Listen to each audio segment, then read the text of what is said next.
Buenas tardes. El día de hoy nos encontramos con Pablo y Felipe y vamos a tener un conversatorio con estos dos con el fin de que nos expliquen y demuestren qué es la política para cada uno de ellos, considerando el problema de la polarización que podemos ver hoy en día dentro de nuestra sociedad. No, muchas gracias por la invitación. Gracias por recibirnos. Empecemos con Felipe. Explícanos por favor muy brevemente lo que es la política para ti. Pues si me preguntaran a mí sobre mi opinión de la política, la verdad yo la defino como bajo dos conceptos bajo un concepto que sería el amigo y el enemigo. Es decir, hay política cuando existe un enemigo y un amigo, o sea, es decir, que tengan un modo de vida muy similar al mío, ese es mi amigo, y un modo de vida muy distinto al mío, ese sería mi enemigo. Ahora, mi enemigo tiene que poner una tensión que me lleve a mí a no poder, a poner en riesgo mi propia existencia. Eso pues sería la definición del enemigo. Mientras que pues al amigo, pues no. También es importante el enemigo aclarar que yo no puedo tener diálogo con mi enemigo, porque en el momento en el que exista ese tipo de diálogo, pues este ya no va a dejar de ser un enemigo. Y por otro lado, si pues yo tengo un enemigo, si tengo un amigo, pero pues parece que uno no puede tener un amigo absoluto, pues nadie va a tener el mismo modo de vida exactamente que uno, pues entonces parecería también que todos los amigos son un potencial enemigo. Y pues digamos que en esa tensión de amigos y enemigos, de modos de existencia, ahí es donde se genera la política. Y para mí eso es lo que es la política. Bueno, por mi parte debo confesar que mi postura difiere con la filosofía tradicional, ya que ésta se ha encargado de esencializar y categorizar el concepto del hombre como uno solo, mientras que yo pienso que no se debe ver la política desde el concepto del hombre, sino los hombres en general, ya que todos los hombres tienen un modo de vida distinto y para mí la política es simplemente un medio para llegar a la libertad dentro de una misma sociedad. ¿Y qué pensarían ustedes dos sobre la polarización en el panorama contemporáneo? Pues para mí la polarización no es nada más ni nada menos que el resultado de la misma política. Yo ahí puedo decir que estoy en completo desacuerdo con él, ya que la polarización no permite que haya un ambiente de política y de libertad. Un segundo, explícanos por qué estás en desacuerdo con lo que él dice. Esta es la misma razón por la que difiero con la filosofía tradicional. El hecho de que exista una polarización implica que se categorizarán nuevamente a los hombres, es decir, que de izquierda o de derecha, centro, medio, republicanos o demócratas, y implica que todas las personas dentro de estos grupos están siendo categorizadas, asumiendo que estas personas dentro de estos partidos o grupos tienen un mismo modo de vida, lo cual no es cierto. Entonces, Felipe, explícanos por qué consideras que la polarización es un resultado de la política. La polarización surge en el momento en el que se establece lo que hablaba anteriormente sobre el concepto de amigo y enemigo. Esto pues generalmente lo que hace es fragmentar y dividir al hombre, generando como posturas opuestas, donde se genera un cierto tipo de tensión y pues esta tensión y pues esto, como lo que ocurre ahí, es necesario para que exista la política. Pero si hay polarización entre bandos y existe un diálogo entre estos dos, ¿no implicaría que estos dejen de ser enemigos eventualmente? Pues lo mismo pasaría en su teoría si hablamos del diálogo, ¿no? Puesto que si bien entiendo lo que usted planteó anteriormente con respecto pues por medio de la política se debe llegar a la libertad y todos los hombres tienen un modo de vida distinto, pues eso implica que en el momento en el que yo estableciera un supuesto diálogo y se llegue como a cualquier tipo de acuerdo, las personas que llegarían a este acuerdo estarían en algún grado limitando su libertad, ¿no? Yo por mi parte soy consciente de este problema, razón por la que digo que la política se debe perfeccionar, no es perfecta. Busca la libertad de todos los individuos, pero aún no la ha alcanzado. Sin embargo, también considero que el mejor camino hasta el momento es un Estado democrático, sin cabida a acciones totalitarias, como es el caso de muchos países hoy, que se hacen llamar democráticos, pero cuando en realidad están limitando y restringiendo los libres desarrollos de las personas, que es propio de una democracia. Sin embargo, no entiendo cómo en la sociedad que estamos viviendo, pues como pretendes que dejen de existir polarizaciones. Pues en la teoría, aunque suene pertinente, suena bien, suena lindo, esto no necesariamente en la práctica se podría haber plasmado en ningún momento, ¿o sí? Para poder erradicar la polarización se podría partir de los conceptos de Laclau por un lado, quien sostiene la idea de la dispersión, ya que los hombres no son prediscursivos, sino discursivos. Es decir, los discursos existen antes que las personas, y en ese sentido los discursos quienes las componen como los discursos son infinitos, y las personas adoptan discursos diferentes.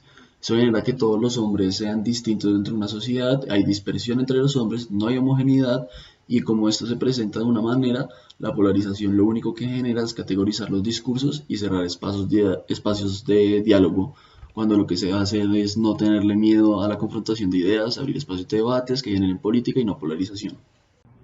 Pero si tomaras, por ejemplo, el caso de Colombia y su política pues, basada en el conflicto armado, parecería que siempre hay en algún sentido de polarización para que haya política. Es decir, antes teníamos un conflicto con las FARC, un conflicto complicado donde pues, se dividían dos bandos claros. Eso pues se solucionó por medio de un diálogo, dejó de ser un enemigo y pues lentamente pasó a ser un amigo, pero pues de igual forma surgieron grupos paramilitares y disidentes de estos mismos grupos, demostrando que la política en este país siempre sucede cuando se encuentra a un enemigo mutuo. Es necesario para que exista política. Pero Felipe, te hago esta pregunta. ¿Tú crees que la política se encuentra dentro de las personas o de los grupos los cuales se encuentran en conflicto? Teniendo en cuenta que cada persona lidia con respecto al conflicto de forma distinta debido a su propio contexto en el que crecieron, nacieron o se educaron. Pues si me preguntaras a mí, la política se encuentra dentro del hombre en general. Y el momento ideal de mi postura sería más o menos llegar como a un punto donde todas las personas se eduquen y se establezca como un modo de existencia, un modo de vida estándar. Pues con el fin de que no existan más estos enemigos, donde ya mi vida misma no se vea amenazada por nadie, porque pues ya todo el mundo se está basado bajo un modo de existencia estándar, un estilo de vida estándar, donde la gente pues ya simplemente no se puede salir de ahí, y eso pues yo lo haría por medio de la educación. En ese caso, ¿no dejaría de existir lo que usted define como política? Exactamente, y de la misma forma se elimina cualquier necesidad de que exista la polarización, ¿no? ¿No se te hace que eso atentaría contra la libertad de las personas y su naturaleza individual al mismo tiempo? Pues de alguna manera se podría interpretar que sí. Sin embargo, no es nada distinto al limitar los discursos, filtrarlos, con el fin de generar sujetos discursivos, pero sin el factor de la dispersión necesariamente. O sea, como así lo que podríamos hacer es, se erradicarían en algún sentido cualquier tipo de conflicto y necesidad de polarización. Puede que sí sea una solución a la polarización, pero sin embargo, en eso que estás planteando, estás dejando dos cosas fundamentales para afuera. En primera instancia, que hoy en día ese tipo de medidas atenta directamente contra los derechos fundamentales de los seres humanos. Y en segunda instancia, eso limitaría el desarrollo de las sociedades, pues la política y el diálogo son los medios que permiten el crecimiento de las personas y por ende también el de las sociedades mismas.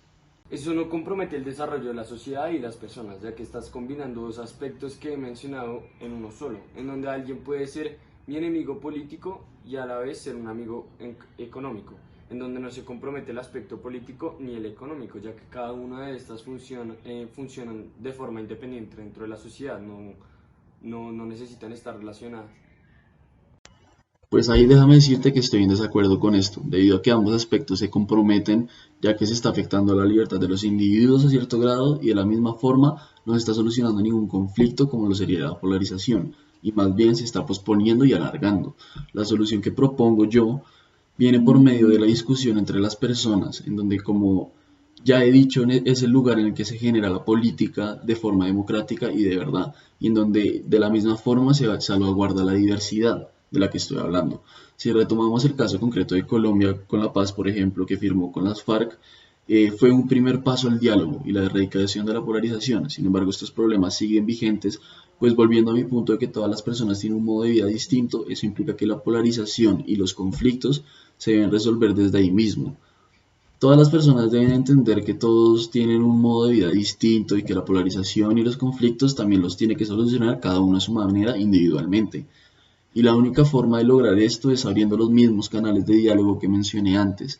El poder de construcción en común, dada a partir de la deliberación, no se da entre un bando, sino se da entre todos en conjunto, para de esta forma lograr que la misma diversidad se pueda proteger. ¿Y cuáles serían esos espacios? Bueno, pues yo me imaginaría que una democracia lo más cercana a la perfección, considerando que hoy en día, como es el caso de Colombia, la participación política de muchos ciudadanos se limita solo al voto, cuando realmente eso debe ir mucho más allá. Los ciudadanos no solo deberían votar y elegir solo un partido político de unas opciones limitadas, aunque como esto así ocurre, por lo menos debería establecerse más opciones, caminos y espacios que permitan la manifestación de los pensamientos e ideas de cada uno de los ciudadanos, abriendo al mismo tiempo un espacio más amplio al debate, por ende la diversidad, y la política debe ser algo de lo que participemos todos, no unos cuantos. La política no es el Estado y los funcionarios del mismo, pues finalmente la política se conforma, y en eso sí creo que coincidimos Felipe y yo, y es que se creó con la finalidad de proteger a las personas de sí mismas y entre sí al mismo tiempo. Si en este momento tuviera la posibilidad de hablarle a todos los políticos y colombianos, ¿qué les diría?